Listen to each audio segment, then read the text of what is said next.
नमस्कार दोस्तों, स्वागत है आपका आज के मुख्य समाचार में, जिसमें सबसे पहली और बड़ी खबर में आपको बताएंगे कि कांग्रेस ने सीएम नीतीश को महागठबंधन में शामिल होने का दिया सुझाव। कहा एनडीए में झेल रहे हैं दबाव। दूसरी बड़ी खबर में आपको बताएंगे कि बिहार में लॉ एंड ऑर्डर पर पत्नी बेटी के बाद अब लालू यादव भी कूदे मैदान में, लिखा ठोको ताली बजाओ गाल। तीसरी बड़ी खबर में जिक्र होगा कि बिहार की कानून व्यवस्था पर डीजीपी बोले गुप्तेश्वर पांडे के कार्यकाल से अब की स्थिति बेहतर है। दोस्तों, हर एक खबर की गहराई में आपको ले जाएंगे, लेकिन उससे पहले अगर आपको भी ऐसा लगता है कि बिहार में अपराध बढ़ रहा है तो आप अभी इस वीडियो को लाइक कीजिए और इस लाल बटन को दबा के चैनल को फ्री में सब्सक्राइब करके घंटी बजाकर कमेंट में लिखिए जय हिंद। दोस्तों, रुक करते हैं तमाम बड़ी खबरों की तरफ।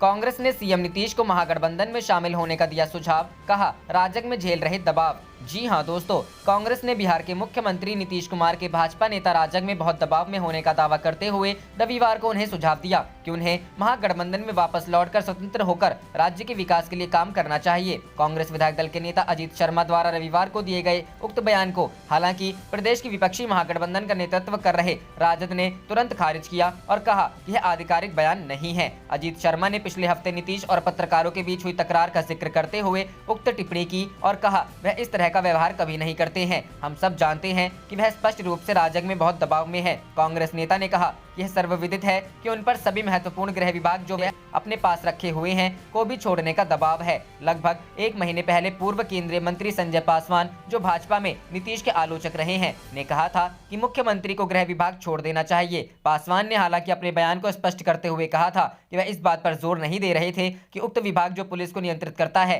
भाजपा को दिया जाए, बल्कि नीतीश इस विभाग के मंत्री के तौर पर अपनी पार्टी जेडीयू में से अधिक ऊर्जावान किसी सहयोगी को चुन सकते हैं। वर्तमान में बिहार में राजग में 4 दल शामिल हैं, जिनमें हिंदुस्तानी आवाम मोर्चा और विकासशील इंसान पार्टी शामिल है। शर्मा ने कहा कि महागठबंधन नीतीश कुमार का पुराना घर है। यदि वह वापस लौटने का विकल्प चुनते हैं तो वह राज्य की प्रगति के लिए स्वतंत्र रूप से काम कर सकेंगे। नीतीश ने 2015 के बिहार विधानसभा चुनाव से पहले राजग से नाता तोड़कर अपने कट्टर प्रतिद्वंदी राजद सुप्रीमो लालू प्रसाद के साथ हाथ मिलाते हुए महागठबंधन का गठन किया था, जिसमें जेडीयू और राजद के साथ साथ कांग्रेस भी शामिल थी। हालांकि राजद के साथ मतभेदों के कारण नीतीश ने जुलाई 2017 में महागठबंधन से नाता तोड़कर भाजपा के साथ मिलकर बिहार में राजग की नई सरकार बना ली थी। लालू के राजनीतिक उत्तराधिकारी माने जाने वाले बिहार विधानसभा में प्रतिपक्ष के नेता तेजस्वी यादव, जो कि एक निजी एयरलाइंस के स्टेशन प्रबंधक रुपेश कुमार सिंह के शोक संतप्त परिजनों से मिलने सारण जिला गए थे, ने हालांकि शर्मा की उक्त टिप्पणी को खारिज करते हुए कहा कि यह कांग्रेस का आधिकारिक बयान नहीं है। उन्होंने कहा मुख्यमंत्री से हाथ जोड़कर मेरा यह अनुरोध है कि वे कुछ करें और राज्य के लोगों को कीड़े मकोड़े की तरह मरने ना दें। तेजस्वी ने नीतीश पर कटाक्ष करते हुए कहा मैं समझता हूं कि आप एक कमजोर मुख्यमंत्री हैं। इस बीच कांग्रेस नेता के नीतीश के महागठबंधन में लौटने की सलाह को जेडीयू प्रवक्ता नीरज कुमार ने खारिज करते हुए कांग्रेस पर महात्मा गांधी के पद चिन्हों को छोड़कर भ्रष्टाचार का पर्याय बन गए राजद की शरण में चले जाने का आरोप लगाया। रुख करते हैं अगली खबर की तरफ। बिहार की कानून व्यवस्था पर डीजीपी बोले गुप्तेश्वर पांडे के कार्यकाल से अब की स्थिति बेहतर। जी हां दोस्तों, बिहार में बिगड़ती कानून व्यवस्था को लेकर आलोचनाओं का सामना कर रहे राज्य के डीजीपी एसके सिंघल ने दावा किया कि पूर्व डीजीपी गुप्तेश्वर पांडे के कार्यकाल की तुलना में अब स्थिति पहले से बेहतर है। पिछले डीजीपी पांडे ने बिहार विधानसभा चुनाव लड़ने के लिए वीआरएस ले लिया था। उसके बाद 22 सितंबर को सिंघल ने बिहार डीजीपी के रूप में कार्यभार संभाला। हालांकि जनता दल यूनाइटेड ने पांडे को टिकट देने से इनकार कर दिया, इस कारण वह चुनाव नहीं लड़ पाए। सिंघल ने कहा मैंने सितंबर में डीजीपी के रूप में कार्यभार संभाला है। जब आप अक्टूबर 2020 के अपराध ग्राफ की तुलना अक्टूबर 2019 से करते हैं और पिछले वर्ष के साथ अन्य महीनों की समान अवधि के दौरान करते हैं तो अपराध का ग्राफ कम है। सिंघल ने मीडिया से पूछा आप 2019 के अपराध डेटा को क्यों नहीं दिखाते जब विभाग ने कहीं अधिक आपराधिक मामले दर्ज किए थे। सिंघल को तब से आलोचनाओं का सामना करना पड़ रहा है जब मुख्यमंत्री नीतीश कुमार ने सार्वजनिक रूप से उनसे फोन पर संपर्क किया और मीडिया के सवालों के जवाब देने का निर्देश दिया। मुख्यमंत्री को वर्तमान डीजीपी और अन्य पुलिस अधिकारियों के बारे में शिकायतें मिली कि ये जनता का सामना करने से बच रहे हैं। राजद नेता तेजस्वी यादव, बिहार कांग्रेस के प्रमुख मदन मोहन झा, जन अधिकार पार्टी के नेता पप्पू यादव और अन्य विपक्षी नेताओं ने संबंधित विभागों में नौकरशाहों के एक अधिकार की ओर इशारा करते हुए आरोप लगाया कि इन्होंने आम लोगों की अनदेखी की और जनप्रतिनिधियों को फोन का जवाब भी नहीं दिया। बिहार के डीजीपी ने बताया कि अक्टूबर 2020 तक कुल अपराध के मामले 2,14,968 हैं, जो 2019 की तुलना में कम है, जब उसी अवधि के दौरान विभाग ने 2,27,604 अपराध दर्ज किए गए थे। 2019 की तुलना में 2020 में हत्या जैसे जघन्य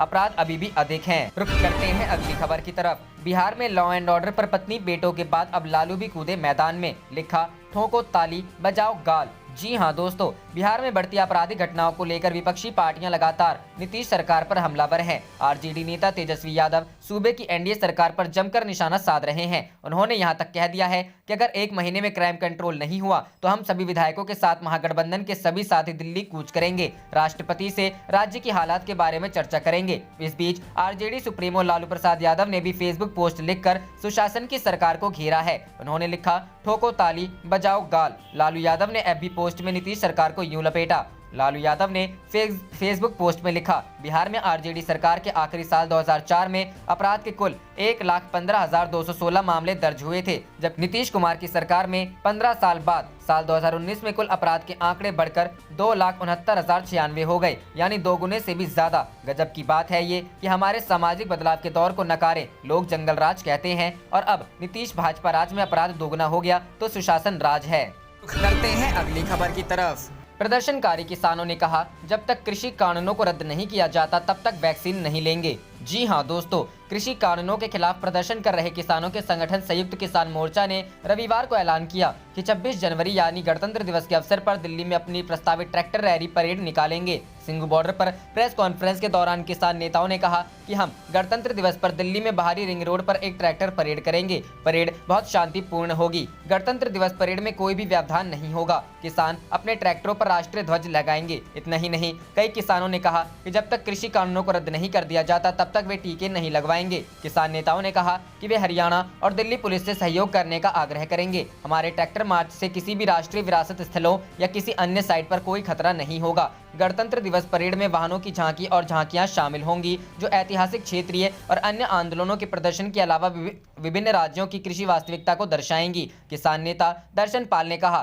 कि इस दौरान किसी भी राजनीतिक पार्टी के झंडे की अनुमति नहीं दी जाएगी। इस बीच कोरोना के खिलाफ भारत के टीकाकरण अभियान की शुरुआत करने के एक दिन बाद दिल्ली की सीमाओं पर विरोध कर रहे किसानों ने कहा कि वे तीनों विवादास्पद कृषि कानूनों को निरस्त करने से पहले अपने गृह राज्यों में जानकर वैक्सीन लेने के लिए राजधानी नहीं छोड़ेंगे। रविवार को 63 साल के चामकौर सिंह और पंजाब के मोगा जिले के 61 वर्षीय उनके दोस्त दविंदर सिंह ने कहा कि जब तक कि तीनों नए कृषि कानूनों को रद्द नहीं किया जाता वे अपने गांव में टीकाकरण के लिए वापस नहीं आएंगे। यहां ध्यान देना जरूरी है कि कोरोना टीकाकरण के पहले फेज में health care workers, front line workers और उसके बाद 50 साल से अधिक उम्र के लोगों को टीका लगाया जाएगा। और दिल्ली की सीमाओं पर प्रदर्शन कर रहे किसानों में सबसे अधिक संख्या 50 साल से अधिक उम्र वालों की है।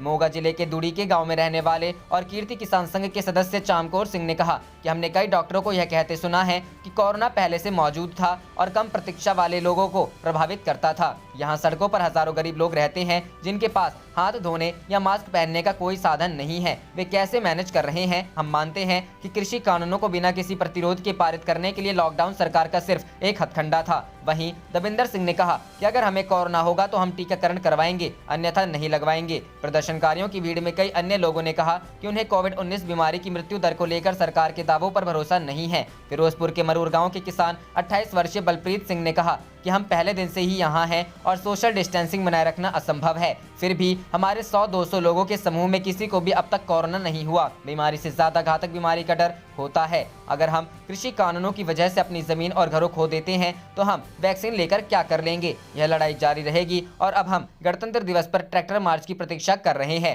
रुक करते हैं अगली खबर की तरफ। किसानों की ट्रैक्टर रैली पर बोला सुप्रीम कोर्ट, दिल्ली में कौन आएगा कौन नहीं यह तय करना पुलिस का काम। अब बुधवार को अगली सुनवाई। जी हाँ दोस्तों, केंद्र के कृषि कानूनों के खिलाफ जारी हल्ला बोल के बीच किसानों ने ऐलान किया है कि वे 26 जनवरी यानी गणतंत्र दिवस पर दिल्ली में ट्रैक्टर रैली निकालेंगे, मगर इसे रोकने के लिए दिल्ली पुलिस ने सुप्रीम कोर्ट का दरवाजा खटखटाया है, जिस पर आज सुनवाई हुई। सुनवाई के दौरान सुप्रीम कोर्ट ने कहा कि यह दिल्ली पुलिस का काम है कि वह तय करे कि दिल्ली में कौन आएगा और कौन नहीं। कोर्ट ने कहा कि शहर में कितने लोग कैसे आएंगे ये पुलिस तय करेगी। अब इस मामले पर बुधवार यानी 20 जनवरी को सुनवाई होगी। सुनवाई के दौरान चीफ जस्टिस ने कहा यह मामला कानून व्यवस्था से जुड़ा है और इसके बारे में फैसला पुलिस लेगी। इस मामले से निपटने के लिए आपके पास सारे अधिकार हैं। दिल्ली में किसे प्रवेश देना चाहिए इस बारे में फैसला करने का पहला अधिकार पुलिस को है। हम आपको यह नहीं बताने जा रहे हैं कि आपको क्या करना चाहिए। इस विषय पर 20 जनवरी को विचार करेंगे। पीठ ने कहा दिल्ली में प्रवेश का मामला न्याय व्यवस्था से जुड़ा है और पुलिस इस पर फैसला करेगी। उसने कहा अटॉर्नी जनरल, हम इस मामले की सुनवाई स्थगित कर रहे हैं और आपके पास इस मामले से निपटने का पूरा अधिकार है। दरअसल उच्चतम न्यायालय सोमवार ने केंद्र सरकार की याचिका पर सुनवाई की जो दिल्ली पुलिस के मार्फत दायर की गई है। याचिका के जरिए 26 जनवरी को गणतंत्र दिवस समारोह में व्यवधान डाल सकने वाले किसानों की प्रस्तावित ट्रैक्टर रैली या इसी तरह के अन्य प्रदर्शन को रोकने के लिए न्यायालय से आदेश जारी करने का अनुरोध किया गया है। दरअसल कृषि कानूनों का प्रदर्शन कर रहे किसान यूनियनों ने कहा कि वे गणतंत्र दिवस के अवसर पर दिल्ली में अपनी प्रस्तावित ट्रैक्टर परेड निकालेंगे और साथ ही उन्होंने कृषि कानूनों को निरस्त किए जाने तक अपना आंदोलन जारी रखने की प्रतिबद्धता जाहिर की। आप देख रहे थे आपका अपना चैनल जय हिंद जय भारत।